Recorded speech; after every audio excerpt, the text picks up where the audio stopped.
News at 10 on 2 Works for You starts right now. New at 10, horrific new details about the abuse and death of an Owasso baby. Plus a twist in today's search for a missing Muskogee woman, why she ended up in jail. You married?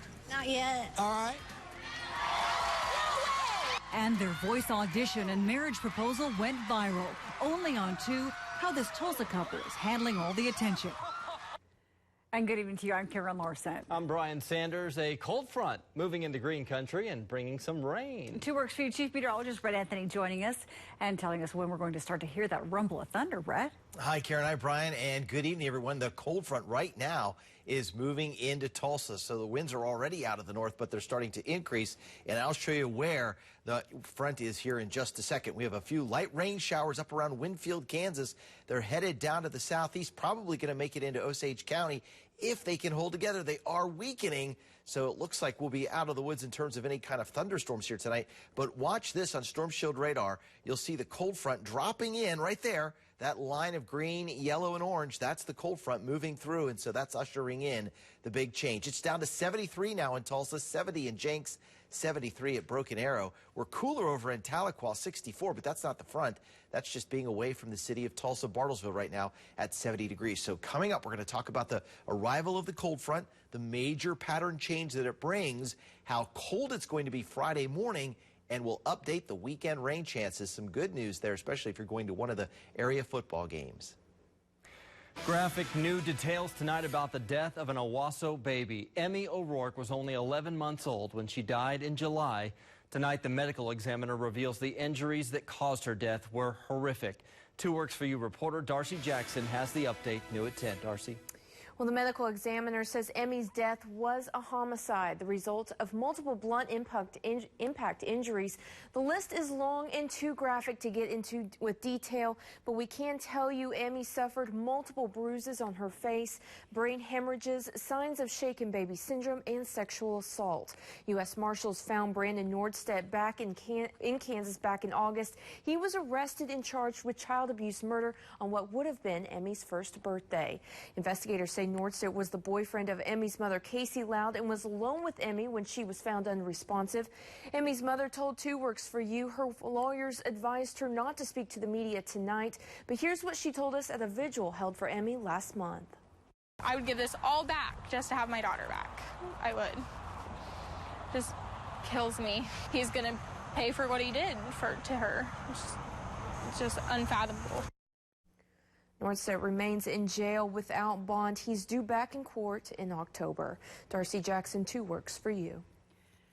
News tonight, a missing Muskogee woman found and then arrested. Chastity Horsley is in the Tulsa County Jail tonight. She disappeared September 6th and hasn't been in contact with her family since. Police say they arrested Horsley because she had stolen items and sold them to Muskogee pawn shops. Right now, we're waiting to hear if the U.S. Supreme Court will grant Richard Glossip a stay of execution. He's set to die in less than 24 hours for his role in the 1997 beating death of Barry Van Treese, the owner of an Oklahoma City motel.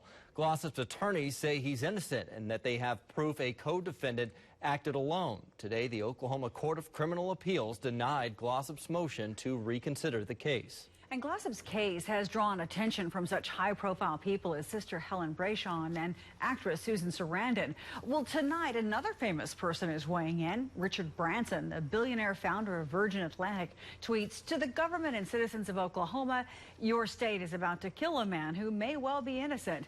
No matter where you stand on the death penalty, you must agree no innocent person deserves to die. Please call Governor Mary Fallin now and ask for a 60-day stay of execution for Richard Glossip." We will keep you updated on what happens tomorrow. We'll also live tweet during our team coverage. You can stay informed online and through our 2 Works for You mobile app. Meantime, new developments tonight in another high-profile death penalty case. The Supreme Court denies Kelly Gissendenner a stay of execution in Georgia. The 47-year-old was convicted in the 1997 murder of her husband. She conspired with her lover, who stabbed Douglas Gissendenner to death.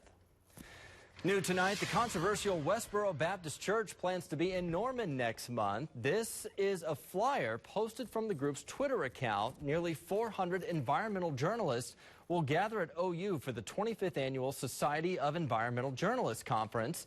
WBC says they will picket the doomed journalist and the Weather Center to, quote, remind them that only by God's mercy and power do you gather intelligence on his weather. New at 10, Carly Fiorina brings her campaign to Oklahoma. During a speech in Oklahoma City, the Republican presidential candidate talked about the Keystone XL pipeline. It would complete a 3,800-mile network running from Canada to U.S. refineries on the Gulf Coast. Well, Fiorina says she would support the project. She also had several things to say about Hillary Clinton opposing it. Talk about a self-inflicted wound. How long did it take Hillary Clinton to finally take a position on this? 2 years. And notice how she parsed her language. She said she wasn't going to sign it because she thought it would complicate our efforts to fight climate change. Fiorina also criticized Clinton's job creation record, saying Hillary never saved a job and her policies destroy jobs. Jeb Bush, also in Oklahoma City today, talking about his energy plan. Like Fiorina, he slammed Clinton, blaming her and President Obama for holding up the Keystone project that he says would create thousands of jobs.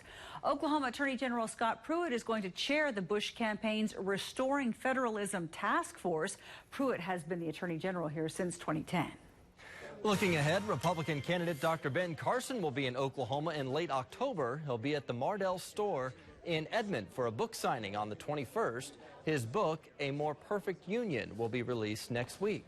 Negotiations resume tomorrow in a settlement deal that could involve millions. Attorneys for Cedric Courtney want the city of Tulsa to pay more than $1 million. Courtney was wrongfully convicted of robbery and spent 16 years in prison. DNA evidence proved his innocence in 2012, and now the sticking point is money. I mean, in excess of $1 million can mean a lot of things. So, I mean, it could be any number above that. No word on when both parties will reach an agreement.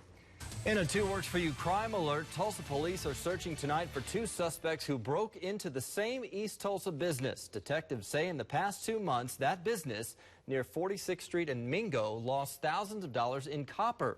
If you know any of those men, call Crime Stoppers at 918-596-COPS. A stolen purse turns up on Craigslist and helps authorities bust a burglary ring. Just last week, thieves stole items from several cars in a Broken Arrow neighborhood. Well, a couple found the woman's stolen purse for sale on Craigslist. Yeah, within a few hours, it was on Craigslist. And I wasn't even sure it was ours. I just handed the information over, and they ran with it. Tulsa police helped Broken Arrow and Wagner County set up a sting to buy the purse. They arrested Justin Earls and Debbie Eiler. Police say that Earls had a gun that was stolen in Jenks. He faces a long list of charges that police hope will send him back to prison. Football and beer often go hand in hand, but right now beer isn't an option at OU or OSU games. But the OSU newspaper reports administrators are watching schools that do sell alcohol very closely. And if the money makes sense, their policy could soon change. Colleges that currently serve alcohol at sporting events make an average profit of more than $500,000. This is a live look at the Tulsa Fairgrounds right now. In less than 48 hours, thousands of you are going to crowd the Midway for 11 days of awesome. The Tulsa Health Department on site earlier today, making sure that every fair goer enjoys their favorite food. They'll monitor more than 250 food booths to make sure that all state regulations are followed. The health department plans to conduct about 750 food inspections. And 2 Works For You, of course, we're gearing up for the fair. Thursday on Open Night, Brian and I are going to anchor the 5 and 6 o'clock newscasts out there. That's right. Yes, please stop by and say hi. We'd love to see you. We'll be inside the Central Park Hall. Hopefully we'll get to preview some of the food out there, too. That would be fun. Dizzy and the fair organizers are going to be with Libby tomorrow on 2 Works For You today, starting at 6 a.m. if you want to learn more about the fair. Looking forward to that.